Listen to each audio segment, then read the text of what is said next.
dit la vérité. Elle a écouté la vérité.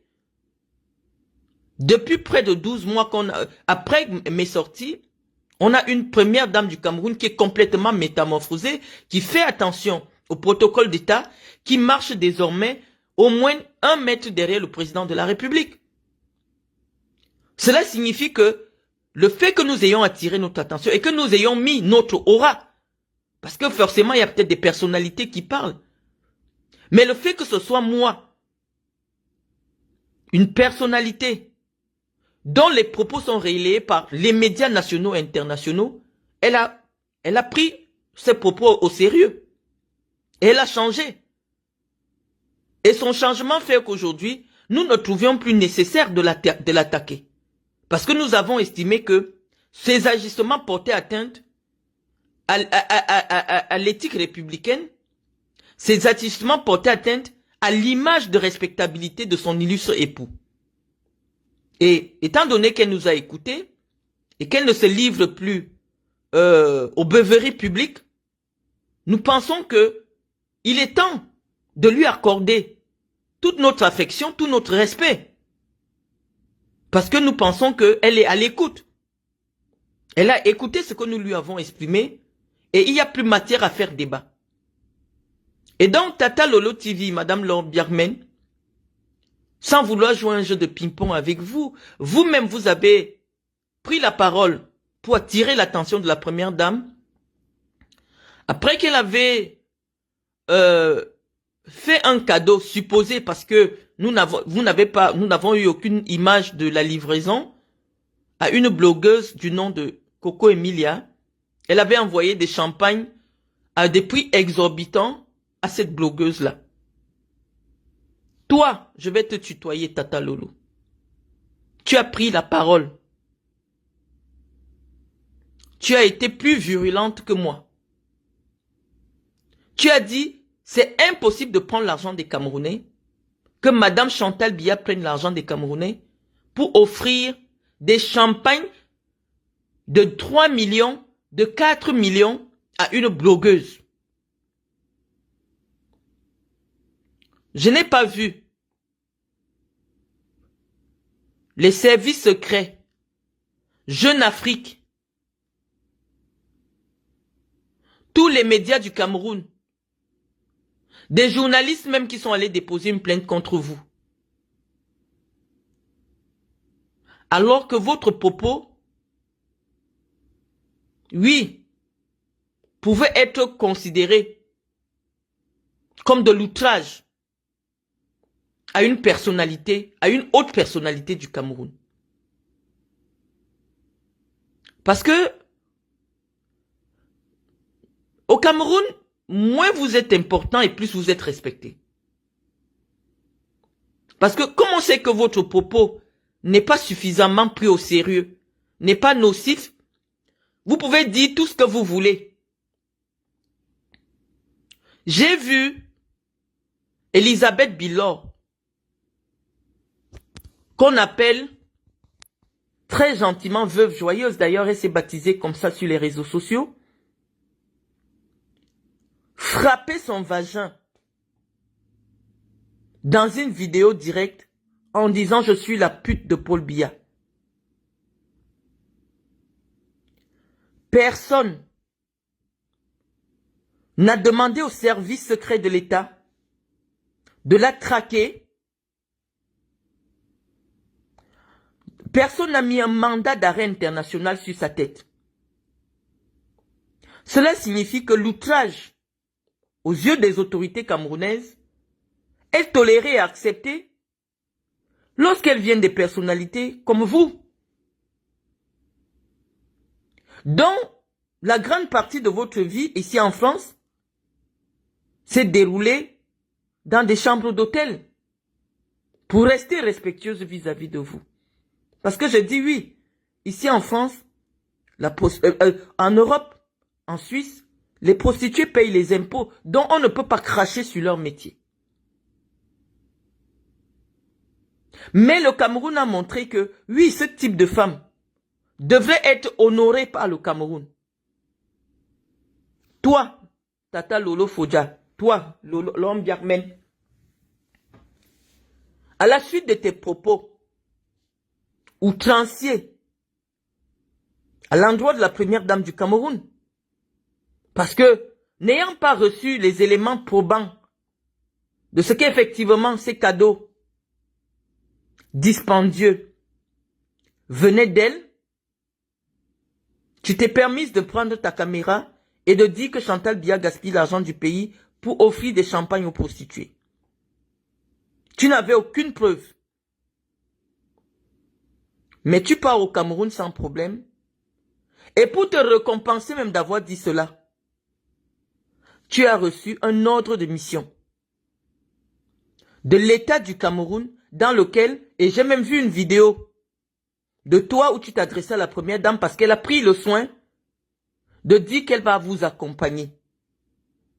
Et vous deviez faire les vidéos, vous aviez fait des vidéos qui lui ont été transmises dans lesquelles chacune d'entre vous, ces femmes qui ont eu un parcours chaotique en Europe, qui ne font pas honneur à la femme camerounaise, Chantal Biya a trouvé que c'est auprès de vous qu'elle devait venir, non seulement pour assurer sa propre communication, mais aussi pour valoriser l'image de la femme camerounaise. C'est ainsi que vous avez reçu des ordres de mission de l'État du Cameroun.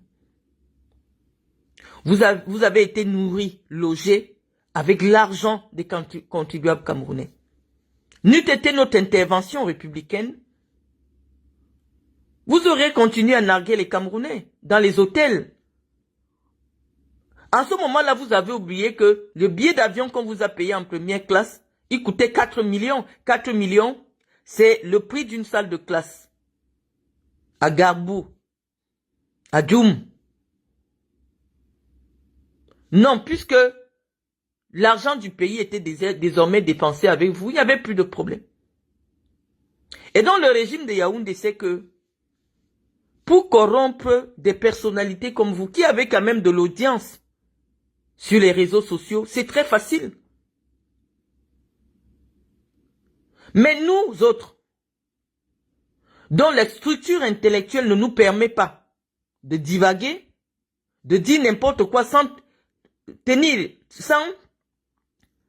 avoir les preuves de ce que nous prononçons, nous sommes les plus combattus par le régime de Yaoundé. Nous sommes les plus évités par la première dame du Cameroun. Et donc, lorsqu'une personne prend la parole sur ton plateau, Lolo Fodja, pour prétendre que j'ai insulté, nous sommes sur le territoire français. La personne doit apporter la preuve de l'insulte. Parce qu'en France, dans le pays de Molière, le mot insulte désigne un propos dégradant, un propos diffamatoire. Dire que la première dame du Cameroun ne doit pas recevoir des insulteuses des réseaux sociaux, des femmes qui se sont illustrées dans leur comportement disgracieux sur les réseaux sociaux, ce n'est pas l'insulter. Moi, comme je ne voudrais pas encore qu'on aille dans des poursuites judiciaires, je vais vous conseiller sérieusement de briefer vos invités sur le fait d'éviter le nom de Marlène Nvutu.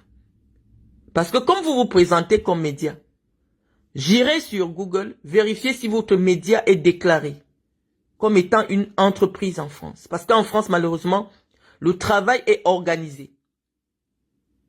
En France, malheureusement, lorsque vous exercez une activité publique, elle doit correspondre à un cadre juridique. Soit c'est une association, c'est-à-dire que vous agissez en bénévole. Donc je vous préviens déjà, protégez-vous. Parce que les personnes comme nous sur le territoire français, nous on n'a pas beaucoup de temps. Dès qu'on sent que nos droits, nous sommes dans un pays de droit, dès que nous sentons que nos droits sont lésés, nous préférons attaquer au niveau de la justice.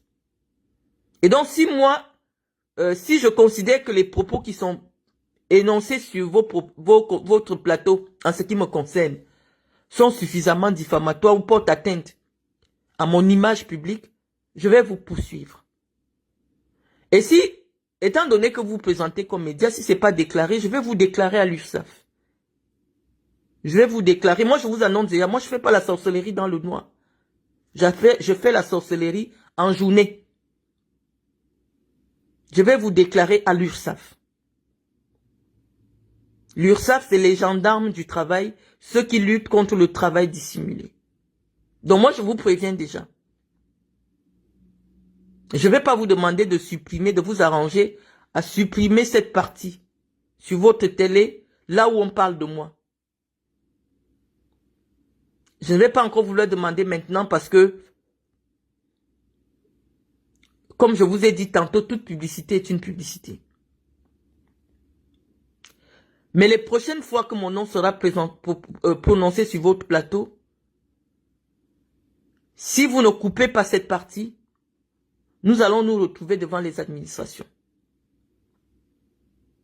Je pense que le blog est différent. Quand vous faites le blog, si je vous attaque, j'attaque votre personne.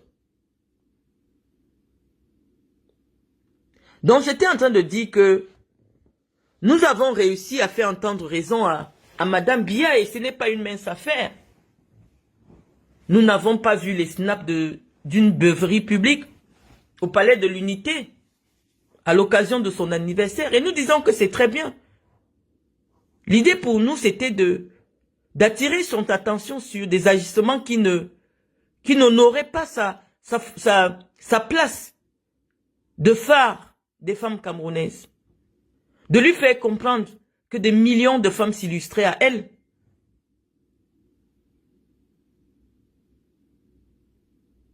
Donc, j'étais en train de vous dire, les amis, que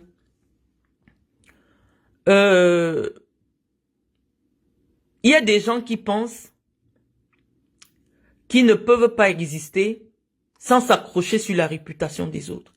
Et moi, je ne suis plus au Cameroun, je suis désormais en France. Donc, je vais vous prier. Si j'ai pris la décision de m'éloigner un peu des débats politiques, je vais vous prier non seulement de ne pas relayer mes vidéos ou mes propos, ou alors de ne pas les commenter, si jamais vous savez que je n'aurai pas l'opportunité de répondre. J'ai dit, je n'interviens plus en ce qui concerne la politique interne du Cameroun. Ça ne me concerne plus. Maintenant, j'aimerais aussi mettre un peu d'eau dans le moulin de Karine Bibian-Richaud. Parce que, oui, j'ai vu tout le malaise qu'elle avait à débattre avec une personne dont le coffre intellectuel ne permettait pas de saisir certaines notions. Oui, malheureusement, Karine Bibian-Richaud, on n'accepte pas de débattre avec n'importe qui. Parce que le fait de débattre avec une personne qui n'est pas à votre niveau intellectuel, ça déteint plutôt sur votre discours. Je connais la pertinence, je vais te tutoyer puisqu'on te tutoie, Karine. Je connais un peu la pertinence de ton analyse. Ghislaine Chapuis n'arrive pas à comprendre que lorsqu'il y a l'élection du président de la République, c'est pas une élection partisane. Mais elle n'a aucune culture politique. Oui, on peut avoir été une ancienne prostituée et aller faire des petites formations de quelque chose, mais cette femme, comment peut vivre plus de 20 années en France et ne pas savoir parler le français? On veut faire de la politique, même en écoutant BFM TV,